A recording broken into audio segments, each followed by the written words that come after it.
नमस्कार, मैं हूं डॉक्टर सनत पांडे और आप देख रहे हैं आस्कर एजुकेशन। हम अपने प्यारे बच्चों को ये बता भी दें कि कल जो मैंने पढ़ा के छोड़ा था वो स्ट्रक्चर ऑफ प्रोटीन की चर्चा हो रही थी, जिसमें हमने प्राइमरी स्ट्रक्चर के बारे में बता रखा था। शायद आपको ये बात याद हो, जो बच्चे हमारे देख रहे हैं। बेटा सीधा सा फंडा है, देखो किसी एमिनो एसिड को अगर हम एमिनो एसिड में जोड़ते हैं, ए दैट मीन्स एमिनो एसिड, एक एमिनो एसिड को अगली एमिनो एसिड में अगर हम जोड़ते हैं तो जो हमको बनता है ये डाइपेप्टाइड बनता है। ये डाइपेप्टाइड बनता है और मेरे पास अगर एक डाइपेप्टाइड हो जाए उसमें अगली एमिनो एसिड जोड़ दें तो बेटा ये ट्राइपेप्टाइड हो जाएगी। और अगर इस ट्राइपेप्टाइड में इन केस हमारे पास ट्राइपेप्टाइड है और ट्राइपेप्टाइड में एक और एमिनो एसिड जोड़ दें तो ये टेट्रापेप्टाइड हो जाएगा। आपको समझना चाहिए कि 4 अणु हुए तो टेट्रापेप्टाइड, 3 थे तो ट्राइपेप्टाइड, 2 थे तो डाइपेप्टाइड। जाहिर है अगर ऐसे ही हजारों अणु आपको ऐड करने को मिल जाए, जैसे 5 ऐड करोगे पेंटापेप्टाइड, ऐसे हजारों अणु अगर ऐड कर दिया जाए तो ये पॉलीपेप्टाइड चेन आपकी बन जाती है। मैं कहता हूं हमारे पास टेट्रापेप्टाइड था, अब इसमें हम n एमिनो एसिड जोड़ देते हैं, n molecule. What is the value of n? That is approximately 10,000 unit हम देते हैं तो ये जो हमारा ट्राइपेप्टाइड है बेटा ये पॉलीपेप्टाइड में कन्वर्ट हो जाता है। और इसी पॉलीपेप्टाइड के चेन को हम बोलते हैं ये formation of proteins. Polypeptide chain को ही हम प्रोटीन बोलते हैं। अब कल जो चर्चा हुई थी 1 डिग्री स्ट्रक्चर की, यानी प्राइमरी स्ट्रक्चर की।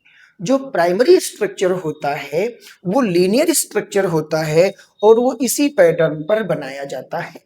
2 मॉलिक्यूल जोड़ करके इसमें होता क्या है, एक वाटर एलिमिनेट हुआ तो डाइपेप्टाइड बना, फिर एक वाटर एलिमिनेट हुआ तो ट्राइपेप्टाइड बना। अगर इसका बॉन्ड अरेंजमेंट देखना है तो आप कल वाला वीडियो यानी पिछला वीडियो आप देख सकते हैं, बॉन्ड अरेंजमेंट आपको वहीं से दिख जाएगा। आज जो चर्चा करनी है वो 2 डिग्री स्ट्रक्चर की करनी है कि प्रोटीन का जो 2 डिग्री स्ट्रक्चर होता है वो कैसे होता है। हम अपनी बात को कुछ आगे बढ़ाने की कोशिश करें तो बेटा 2 डिग्री स्ट्रक्चर के 2 पार्ट होते हैं। इसका पहला पार्ट थोड़ा सा समय लगता है, इसलिए हमने इसको पहले से बना रखा है। अदरवाइज और विधिवत बनाने के लिए फिर ये वीडियो लंबी हो जाती, इसलिए हमने इसको पहले से ड्रा करके रखा है। 2 डिग्री स्ट्रक्चर के 2 पार्ट होते हैं, एक होता है अल्फा हेलिक्स और जो इसका दूसरा पार्ट है बेटा वो है आपका बीटा प्लीटेड शीट। हम अल्फा हेलिक्स की बात करें तो वो अपने किसी एक्सिस के चारों तरफ, जैसे हम किसी स्क्रू को टाइट करते हैं तो वो लेफ्ट टू राइट वो स्क्रू घूमता रहता है पेच के हिसाब से।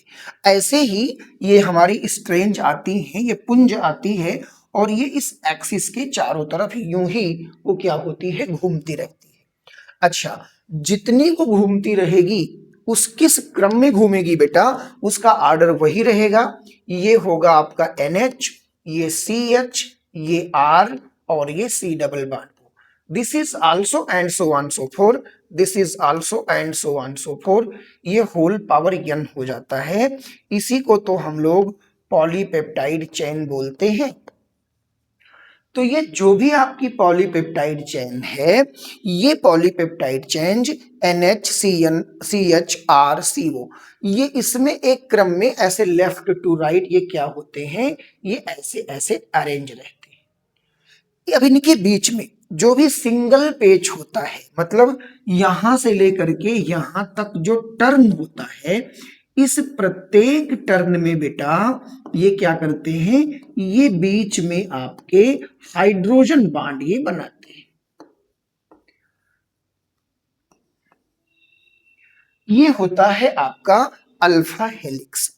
अब अगर हम बात करें कि बीटा प्लेटेड शीट की स्थिति क्या है, अल्फा हेलिक्स के बाद ये जो स्ट्रक्चर आप देख रहे हैं, ये बीटा प्लेटेड शीट का स्ट्रक्चर देख रहे हैं। वीडियो लंबा होता अगर हम डायरेक्ट बनाते, इसलिए हमने थोड़ा सा इसको पहले बना दिया। बेटा हाँ, ये बता दें, ये जो हमने सीट बनाई है, ये हमने एंटी पैरेलल सीट बनाई है, एंटी पैरेलल सीट ये बनाई है। होती तो इसकी पैरेलल सीट भी है, होती तो इसकी पैरेलल सीट भी है। एंटी पैरेलल में क्या है, देखिए ये एन टर्मिनल से शुरू होगी और सी टर्मिनल पे खत्म होगी, परंतु दूसरी सी टर्मिनल से खत्म होगी, शुरू होगी और एन टर्मिनल पे खत्म होगी। तो ये उल्टा यानी अपोजिट डायरेक्शन में शुरू होती है, इसलिए ये आपको एंटी पैरेलल सीट कहा जाता है। अगर सेम यही हम बगल में ड्रा करें तो एन टर्मिनल से शुरू करके सी टर्मिनल पर खत्म करेंगे और ठीक इसी प्रकार सी टर्मिनल एन से ही शुरू करें सी पे खत्म करें, यानी दोनों एन से शुरू करके और दोनों सी पर खत्म करें तो ये पैरेलल सीट हो जाएगा। अगर अपोजिट खत्म करें तो एंटी पैरेलल सीट हो जाएगा। बेटा थोड़ी सी जो ध्यान रखने वाली बात है वो ये देखिए, हमारा जो ऑर्डर है वो यही है NHCHRCO, this is also and so on so forth and this is also and so on so forth, this is whole n। जितनी भी प्रोटीन की बात हम कर रहे हैं वो यही है NHCHRCO, इसी के हजारों अणु यहाँ पे लगे हुए। अब इसमें ध्यान ये रखना है कि अगर हमने अपने पहले यूनिट के NH को राइट साइड कर लिया तो अगली यूनिट का जो NH होगा बेटा वो कहां जाएगा, लेफ्ट में जाएगा।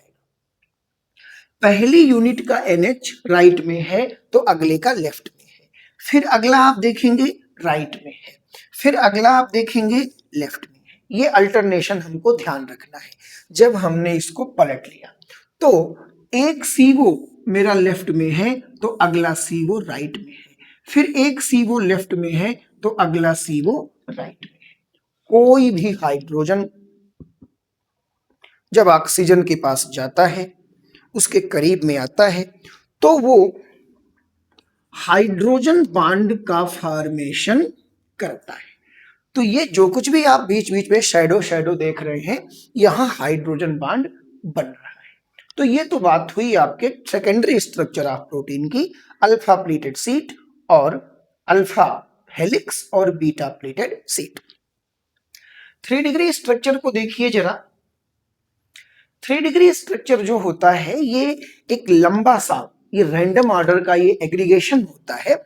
इसके 2 पार्ट होते हैं। हम 3 डिग्री की बात करें सबसे पहले आपको, तो यहां देखिए ये 2 प्रकार के होते हैं, ये रेशेदार भी होते हैं और ये गोलाकार भी होते हैं। यानी ये फाइब्रस होते हैं बेटा और ये स्फेरिकल भी होते हैं। इसमें कोई रैंडम ऑर्डर नहीं होता, एक कॉर्नर से स्टार्ट करके यूं ही अचानक ये परिवर्तित तो होते रहते हैं। और इनके जो एग्रीगेशन है, जो बीच में अभी अभी आपने देखा, आपने यहाँ पे देखा कि ये जो अल्फा हेलिक्स जो जा रहा था, ये हेलिक्स उसी बीच में बनता रहता है और यहाँ भी ये एडजस्ट होते हैं। तो इनका कोई रेगुलर स्ट्रक्चर नहीं होता। अब हम आ गए प्रोटीन की 4 डिग्री स्ट्रक्चर। थोड़ी सी बात हम आपसे और करेंगे। 4 डिग्री स्ट्रक्चर में आप देखेंगे यहां से 2 स्ट्रैंड पाए जा रहे हैं, एक यहां है एक यहां है, मतलब ये 2 श्रृंखलाएं, 2 चेन्स होती हैं। और जो ये इन रैंडम इनरेगुलर, जितना ही इसमें ये होगा उतना ही ये स्फेरिकल आपका शेप आपको देंगे। तो ये था आपके सामने प्राइमरी, सेकेंडरी, टर्शरी और 4 डिग्री स्ट्रक्चर। मिलते हैं कल फिर अगले वीडियो में। अपने दर्शकों को बताते चलें, इसकी बाद जो बारी है वो डीनेचुरेशन ऑफ प्रोटीन। तो जो कल का टॉपिक होगा वो डीनेचुरेशन ऑफ प्रोटीन, यानी किसी प्रोटीन का विकृतीकरण हम कैसे कर सकते हैं, denaturation of protein. Competition point of view से भी और बोर्ड के तरीके से भी काफी इंपॉर्टेंट टॉपिक है। इन सबको आप रेगुलर स्टडी करते रहे, अपने दोस्तों को भी भेजते रहे। धन्यवाद।